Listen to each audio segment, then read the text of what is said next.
అదే RTV app వార్తల్ని క్షణాల్లో చదివే అవకాశం ఉంటుంది. ఒక న్యూస్ పేపర్, ఒక టెలివిజన్ ఛానల్ మీ చేతుల్లో ఎప్పుడూ ఉంటాయి.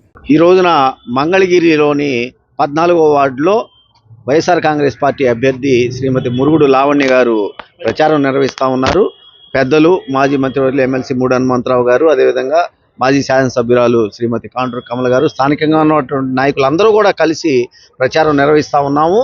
ప్రజలందరూ కూడా ముక్త కంఠంతో గౌరవ ముఖ్యమంత్రి జగన్మోహన్ రెడ్డి గారి సంక్షేమ పథకాలు, మంగళగిరి నియోజకవర్గంలో జరిగినటువంటి అభివృద్ధి, ఇవన్నీ కూడా మాకు నచ్చినాయి. ఖచ్చితంగా 2019-24 మధ్య మా కుటుంబాలు గౌరవ ముఖ్యమంత్రి జగన్మోహన్ రెడ్డి గారి నుంచి లబ్ధి పొందినాయి కాబట్టి అదే స్థాయిలో మేమంతా కూడా జగన్మోహన్ రెడ్డి గారికి అండగా నిలబడతాము. మేము మురుగుడు లావణ్య గారిని ఖచ్చితంగా గెలిపించుకుంటాము. స్థానికంగా ఉన్నటువంటి బీసీ మహిళని మేము గెలిపించుకుంటాము.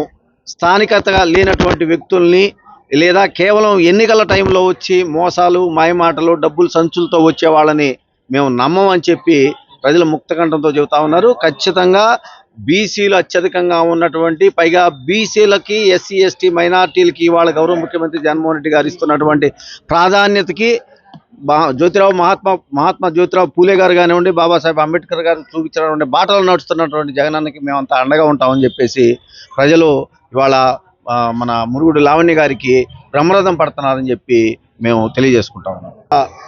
3-4 రోజులుగా కూడా పంచుమర్తి అనురాధ గారు సోదరి స్థానికంగా ఉన్నటువంటి ప్రచారం చేస్తూ ఆమె మాట్లాడుతూ వైఎస్ఆర్ కాంగ్రెస్ పార్టీని మమ్మల్ని విమర్శిస్తూ ఉన్నారు. మా సోదరి గారైనటువంటి పంచుమర్తి అనురాధ గారికి నేను చేసే రిక్వెస్ట్ ఒకటే, అమ్మ, మీరు మొన్న ఈ మధ్య జరిగినటువంటి తెలంగాణ ఎన్నికల్లో కేటీఆర్ గారిని ఉద్దేశించి ఒక మాట అన్నారు. ఒక్కసారి గుర్తు తెచ్చుకోండి, లేదంటే ఆ వీడియో మేము చూపిస్తాము.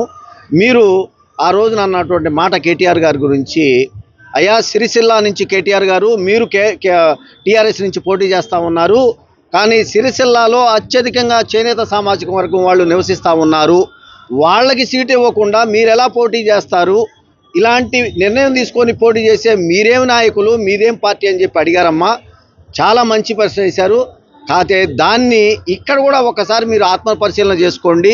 బీసీలకి రాజ్యాధికార దిశగా తీసుకువెళ్ళాలి అని చెప్పి బీసీ సామాజిక వర్గం, అందులో మరీ ముఖ్యంగా చేనేత సామాజిక వర్గం అత్యధికంగా ఉన్నటువంటి మంగళగిరి నియోజకవర్గంలో ఇవాళ గౌరవ ముఖ్యమంత్రి జగన్మోహన్ రెడ్డి గారు ఆయన తీసుకున్నటువంటి నిర్ణయానికి కట్టుబడి జ్యోతిరావు పూలే గారు కానివ్వండి, బాబాసాహెబ్ అంబేద్కర్ గారి మార్గంలో నడుస్తూ, అదేవిధంగా మీ మనోభావాల ప్రకారం మీరు చెప్పినటువంటి తెలంగాణలో మీరు అడిగినటువంటి ప్రశ్నకి అనుగుణంగానే ఇవాళ మరి విద్యాధికురాలైనటువంటి మురుగుడు లావణ్య గారికి, అందులో బీసీ చేనేత సామాజిక వర్గం చెందిన వారికి సీటు ఇస్తే దయచేసి మీరు దీన్ని హర్షించండి, సమర్థించండి. అంతేగాని అగ్రకులాల పెత్తనాలకి మీరు ఒత్తాసు పలకకండి అని చెప్పి దయచేసి మా సోదరైనటువంటి పంచుమర్తి అనురాధ గారిని నేను అభ్యర్థిస్తా ఉన్నా.